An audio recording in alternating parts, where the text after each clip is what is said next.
The ATF estimates that 30% of all illegally trafficked firearms are connected to gun shows. And the reason is simple. Federal law does not require occasional sellers who are not engaged in the business, their terms, occasional sellers and engaged in the business, of firearm sales to perform background checks. They're not required by federal law at gun shows, even though they are required by dealers selling over-the-counter in their stores. This exemption was meant to allow individuals who don't own gun stores or pawn shops or keep large inventories to sell the occasional gun from their personal collections. But instead, what has happened is that these so-called private sellers are using gun shows to run profitable businesses, while criminals and traffickers are using the private sellers to buy guns anonymously and easily, no questions asked. And if there was any doubt about it, we now have the video evidence to prove it. Earlier this year, we hired a team of undercover investigators to attend gun shows with hidden cameras. We sent them to 7 gun shows in 3 states, Nevada, Ohio, and Tennessee. You should know that there are thousands of gun shows across the country every single year. But we went to 7 of them in these 3 states, Nevada, Ohio, and Tennessee. And in each case, here is how the operation worked. The undercover investigator would approach one of the so-called private sellers, discuss the kind of gun he was looking for, and then ask the question, is there a background check required?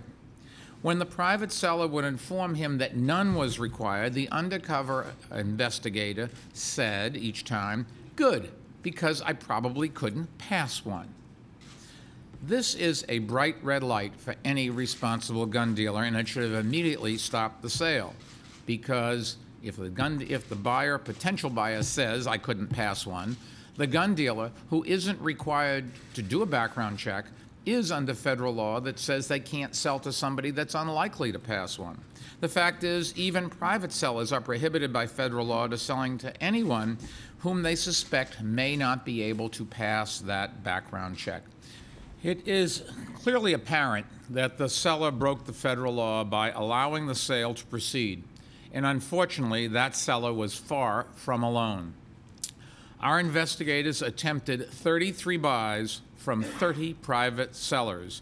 And after hearing that the buyer probably couldn't pass a background check, they still made the sale 22 times. That's good about the background check because I probably couldn't pass one. I don't care. So you don't care about the background check, Nope. right? Nope. All right. Nope, because I wouldn't pass either, bud. A number of states have already taken the initiative, I'm happy to say, and closed the gun show loophole, including Colorado, Oregon, and our state of New York. I hope more states will take action, but this really is a national problem, and it's time for Congress to step up. These videos make it impossible to deny the problem, and so we'll send a copy, along with a detailed report of our findings, to every member of the United States Congress, as well as to the Justice Department. We've already sent it to the ATF last night. We'll work with congressional leaders to give more support to the ATF, which is stretched hopelessly thin, and to pass legislation closing the gun show loophole. Finally, let me be clear on 2 important points. First, we have no interest whatsoever in shutting down gun shows. We just want to make them safe. Remember, the vast majority of people who attend gun shows are honest and law-abiding citizens, and they often bring along their families. They deserve gun shows that are not magnets for criminals, and that's probably one reason why support for closing the gun show loophole is so strong among gun owners.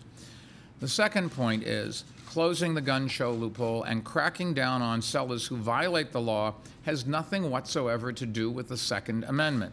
It's about basic law enforcement, plain and simple.